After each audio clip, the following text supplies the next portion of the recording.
अपने उद्घाटन भाषण के लिए बहुत बढ़िया मार्गदर्शन के लिए अमित भाई शाह को मेरा निवेदन।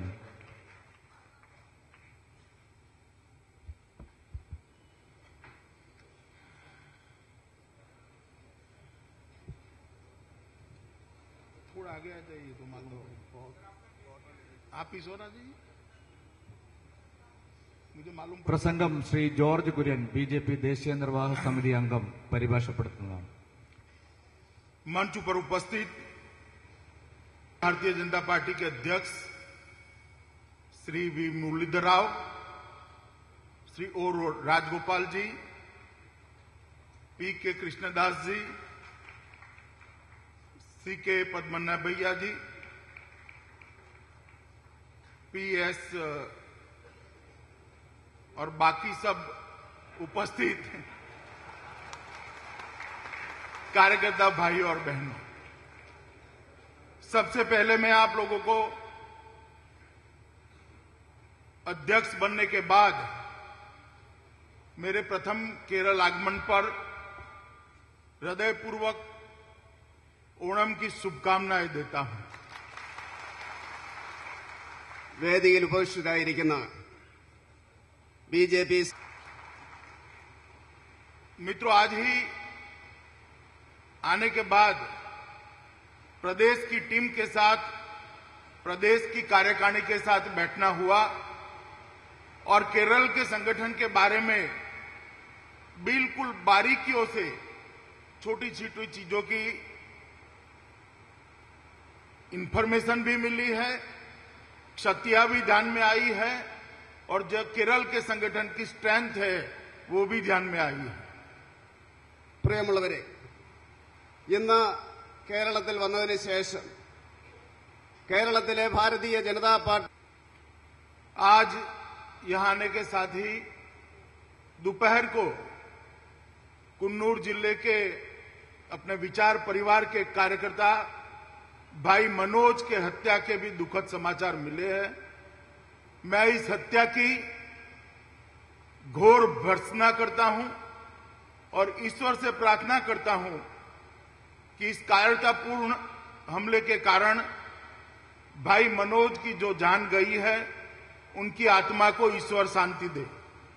ഞാനിവിടെ വന്നതിന് ശേഷം ഇന്ന് ഉച്ചയ്ക്ക് मित्रों, जब से हमने यहां काम की शुरुआत की है, हमारे विचार के प्रचार और प्रसार की शुरुआत की है, आज तक करीब करीब 250 से ज्यादा कार्यकर्ता ये लड़ाई को लड़ते लड़ते शहीद हुए हैं और उसी का परिणाम है कि आज केरल में हमारी पार्टी का विस्तार इतना बड़ा हुआ है।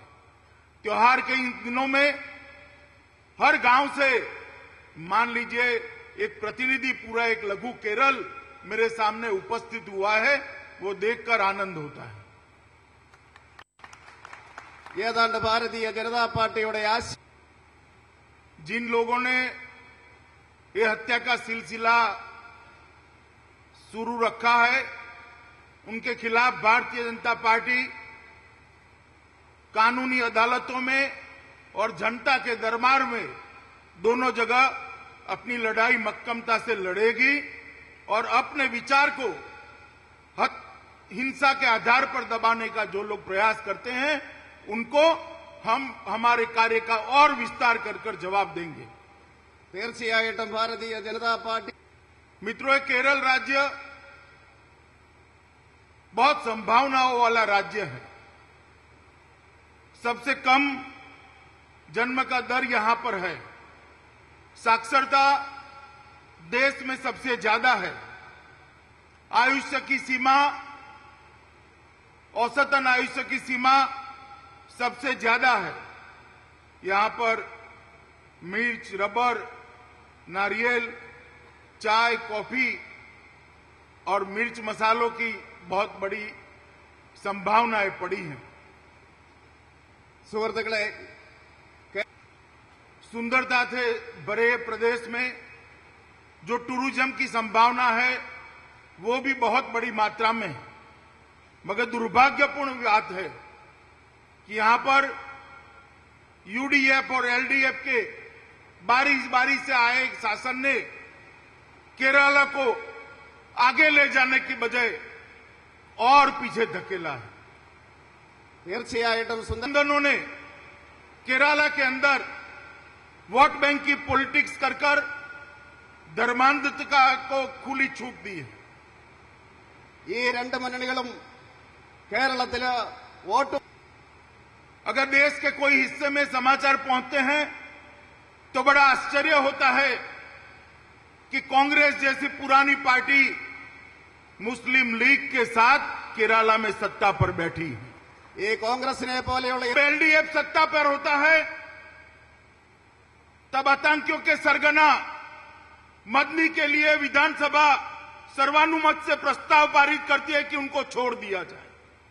देशद्रोह के मुकदमे जिन पर दायर है ऐसे लोगों के छुड़ाने के लिए केरला की असेंबली सर्वानुमत से एक प्रस्ताव पारित करती है। मुझे लगता है कि आजाद हिंदुस्तान में इससे बड़ा तुष्टीकरण का अपीसमेंट का और कोई नमूना उपलब्ध नहीं होगा। അത് मित्रों, एलडीएफ कभी इसको छुड़ाने के रिजोल्यूशन करता है तो यूडीएफ को मुख्यमंत्री उनके हालचाल पूछने के लिए बंगलुरु चले जाते हैं। അതുപോലെ തന്നെ LDF मदनी एक प्रतीक है। एलडीएफ और यूडीएफ की सरकारें किस तरह से केरल के अंदर चली है, मत बैंक की लालच में तुष्टीकरण की सारी सीमाएं ये सरकारों ने लांघ दी। कहीं कोई आतंकवादी को छुड़ाने के लिए आगे आता है, कोई हालचाल पूछने चला जाता है, कोई धर्म के आधार पर जिले की रचना कर देता है, तो कोई धर्म विशेष को खुश करने के लिए घोषणाएं कर देता है। അത് मित्रों, ये दोनों सरकारों ने केरल के अंदर टूरिज्म की अतुल संभावनाओं पर पानी फिरा है। इंफ्रास्ट्रक्चर के मामले में केरल काफी पिछड़ा है। ये सरकार जो अभी चल रही है कांग्रेस के नेतृत्व में, उसके शासन में एक के बाद एक इतने घोटाले हुए हैं कि शायद ही केरल में इतनी घोटालों वाली कोई सरकार आज तक आई होगी। സുഹൃത്തുക്കളെ അതുപോലെ തന്നെ एक और कांग्रेस की सरकार यहां चल रही है और दूसरी ओर दिल्ली में भारतीय जनता पार्टी के नेतृत्व में एनडीए की सरकार चल रही है। मैं आज यहां इस मंच से आप लोगों के माध्यम से केरल की जनता को कहने आया हूं कि 100 दिन के अंदर श्री नरेंद्र मोदी के नेतृत्व में एनडीए की सरकार ने जो शुरुआत की है वो देश के अंदर अच्छे समय की शुरुआत है। അതുപോലെ തന്നെ लाल किले की प्राचीर से बुलेट प्रूफ कांच की रक्षा के बगैर एक बोलता हुआ प्रधानमंत्री देश ने बहुत समय के बाद देखा है। ആഗസ്റ്റ് 15 ആ ചുവപ്പ് കോട്ടയിൽ നിന്ന് 100 ही दिन के अंदर अभी इस देश के वित्त मंत्री ने पहली तिमाही के आंकड़े लोगों के सामने रजू करे थे और उसमें विकास दर 5.7 तक पहुंची है। 100 दिनों के अंदर ही देश की विकास दर में जो वृद्धि हुई है वो उस बात को दर्शाती है कि आने वाले दिनों में देश का अर्थतंत्र पटरी पर चढ़ रहा है। അതുപോലെ തന്നെ देश का औद्योगिक उत्पादन दर भी 7.3% को क्रॉस कर गया है। देश का विदेशी मुद्रा भंडार में भी जब हम जुलाई के अंत में ये विदेशी मुद्रा भंडार भी 320.6 अरब डॉलर हो गया है, जो सिर्फ हमें विरासत में 83 अरब डॉलर का मिला था। 83 अरब डॉलर से बढ़ाकर 320 अरब डॉलर का विदेशी मुद्रा भंडार हमने अर्जित किया है। അത് मित्रों, मोदी सरकार ने राजकोषीय घाटे में भी 4.1% और चालू खाते के घाटे को 2% में नियंत्रित किया है। അതുപോലെ ഈ സർക്കാർ ധനക്കമ്മി ഏതാണ്ട് 4.1% മിതപ്പെടുത്തിയിരിക്കുകയാണ് ഈ സർക്കാർ. विदेश नीति के मामले पर इस देश ने एक स्वाभिमान युक्त राष्ट्र की विदेश नीति कैसी हो सकती है, उसका देश को, दुनिया को परिचय दिया है। जब मोदी जी ने शपथ ग्रहण किया तब हिंदुस्तान 60 देशों में सबसे बड़ा देश है। हमारी फर्ज बनता है कि सारे आसपास के सभी राज्यों में सभी देशों को बुलाकर उनको आश्वस्त करें कि भारत से डरने की कोई जरूरत नहीं, आइए साथ में बैठकर विकास करते हैं। मित्रों, भारत सरकार जो भारतीय जनता पार्टी के नेता मोदी जी के नेतृत्व में चलती है, उसने शांति की शुरुआत भी की। पाकिस्तान के साथ सचिव स्तर की वार्ता के लिए हमने पाकिस्तान को न्योता भेजा, मगर जैसे ही पाकिस्तान को न्योता भेजा, पाकिस्तान ने कश्मीर के अलगाववादियों से, सेपरेटिस्ट से बात करना शुरू करा। तत्काल कोई सोच विचार करे बगैर प्रधानमंत्री जी ने कहा कि या तो आप सेपरेटिस्टों से बात करिए या हिंदुस्तान से करिए, दोनों एक साथ नहीं हो सकता। मित्रों, हम मानते हैं कि देश हित से ऊपर कुछ नहीं होता। देश की सीमाओं की सुरक्षा हमारा सर्वोच्च प्राथमिकता की स्थिति। कश्मीर की बॉर्डर पर जब पाकिस्तान की ओर से देश की सीमाओं पर फायरिंग शुरू की, तब भी बॉर्डर सिक्योरिटी फोर्स ने जवाब देने में कोई देर नहीं करी और कुछ ही दिनों में स्थिति ये आई कि पाकिस्तान की ओर से फ्लैग मीटिंग की मांग की गई। भारतीय हमारे विरोधी हम पर आरोप लग करते हैं कि महंगाई का क्या हुआ। मैं आप सभी को बताना चाहता हूं कि जब हम शासन में आए तब पेट्रोल के दाम 72 रुपये थे, आज उसको 68 रुपये के नीचे डालकर भारतीय जनता पार्टी की सरकार ने एक अच्छी शुरुआत की। നമ്മുടെ രാഷ്ട്രീയ പ്രതിയോഗികൾ ചോദിക്കുന്നത് मित्रों, महंगाई की दर 2011 से 13 के बीच में 7 से 9% के बीच में रहती थी। जुलाई के माह के अंत में महंगाई की दर आज मुझे कहते हुए आनंद है कि 7.96% हो गई है। जो 9% हुआ करती थी उसमें 7.96% तक लाने में इस सरकार को सफलता मिली। 500 करोड़ रुपए का मूल्य स्थिरता कोष बनाया गया। जमाखोरों के खिलाफ काफी कड़ी कार्यवाही की है।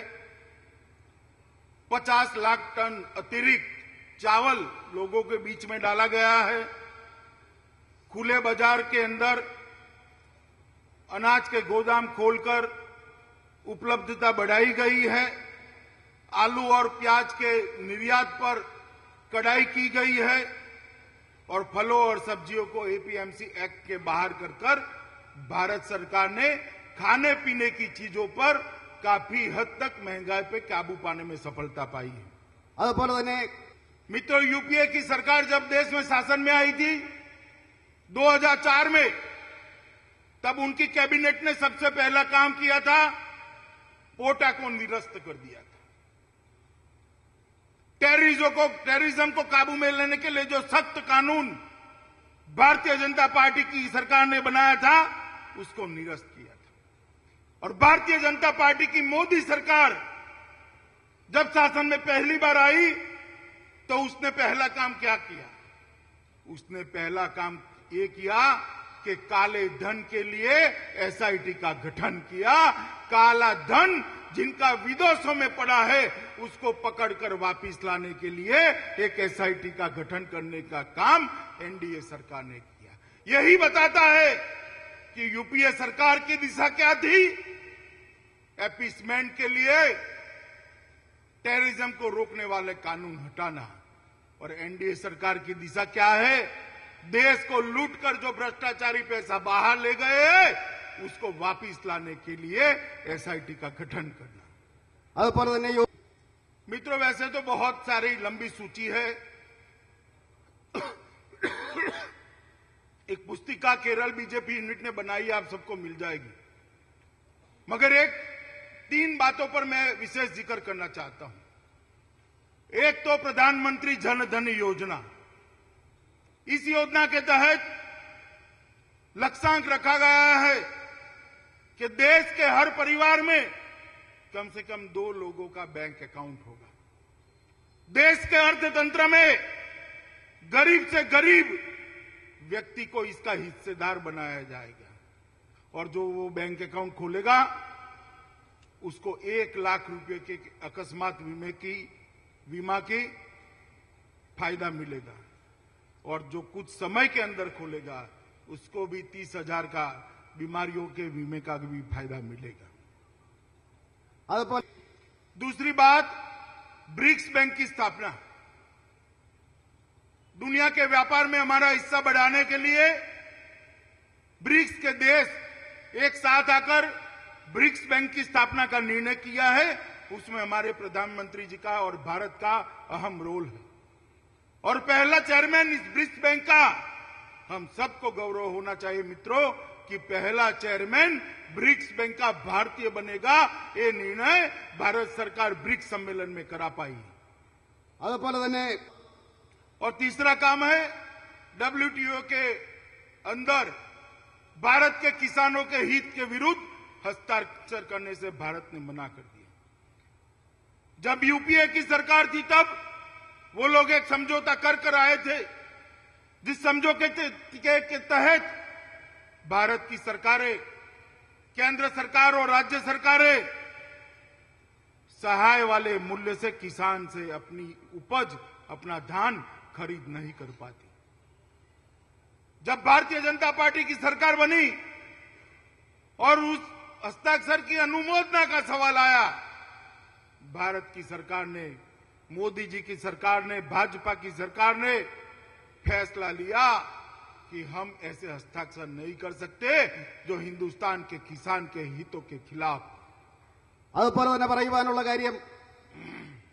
मित्रों, अनेक काम ऐसे हैं जिनको मैं गिनवाने जाऊंगा तो काफी समय आ जाएगा। मेरा आज यहां आने का उद्देश्य भारतीय जनता पार्टी के संगठन को मजबूत करना है। जब आप सबने मिलकर देश भर के करोड़ों कार्यकर्ताओं ने मुझे भारतीय जनता पार्टी के अध्यक्ष की जिम्मेदारी सौंपी थी, उस वक्त मैंने कहा था कि मेरे कार्यकाल के अंदर ही एक मजबूत नींव एक कोरोमंडल स्टेट के अंदर मैं पार्टी की डालने के लिए अथाक प्रयास करूंगा।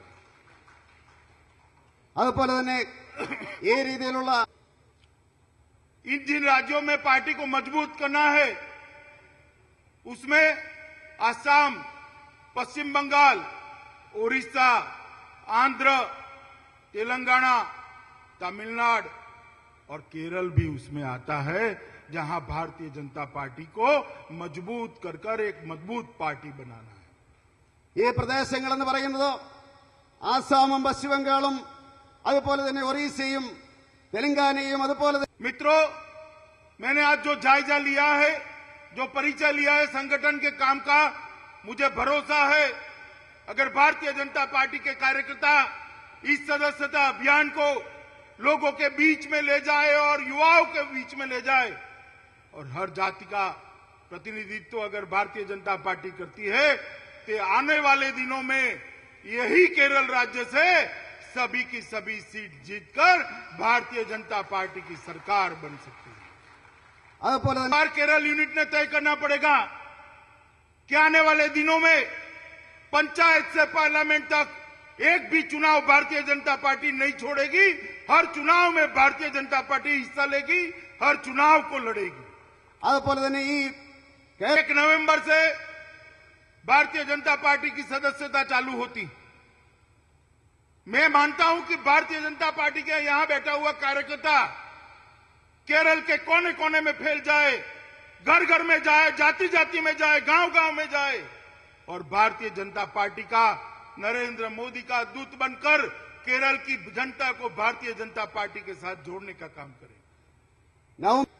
हमारे नेता और देश के प्रधानमंत्री श्री नरेंद्र मोदी ने कांग्रेस मुक्त भारत का नारा दिया है।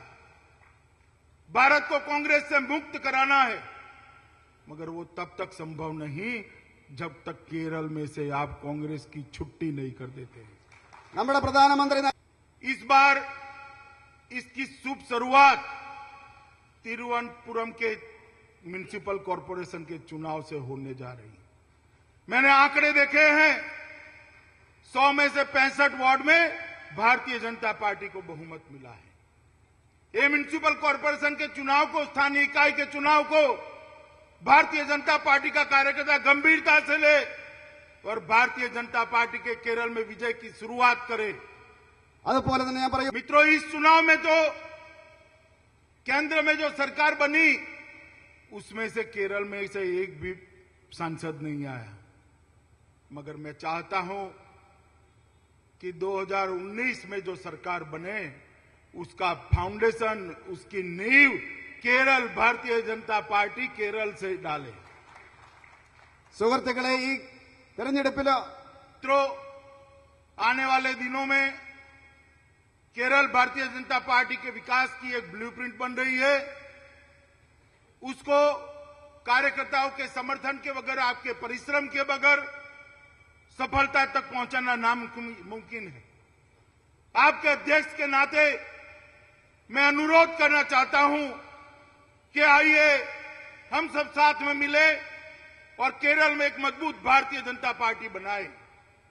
आने वाले दिनों में केरल का भारतीय जनता पार्टी का कार्यकर्ता चुनाव लड़ने के लिए न लड़े, केरल भारतीय जनता पार्टी का कार्यकर्ता भारत माता की जयकारे के साथ चुनाव जीतने के लिए चुनाव के मैदान में जाए।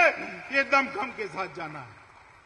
ഈ കേരളം फिर से एक बार आप लोगों को ओणम पर्व की बधाई देकर मेरी बात समाप्त करता हूं। भारत माता की। जरा जोर से 2 हाथ खड़े कर बोले, ശക്തമായിട്ട് പറയാൻ. भारत माता की, भारत माता की। बहुत बहुत धन्यवाद अमित भाई. നന്ദി പ്രകാശിപ്പിക്കുന്നതിന് വേണ്ടി ശ്രീ എൻ രാധാകൃഷ്ണൻ അവർ വിളിച്ചു.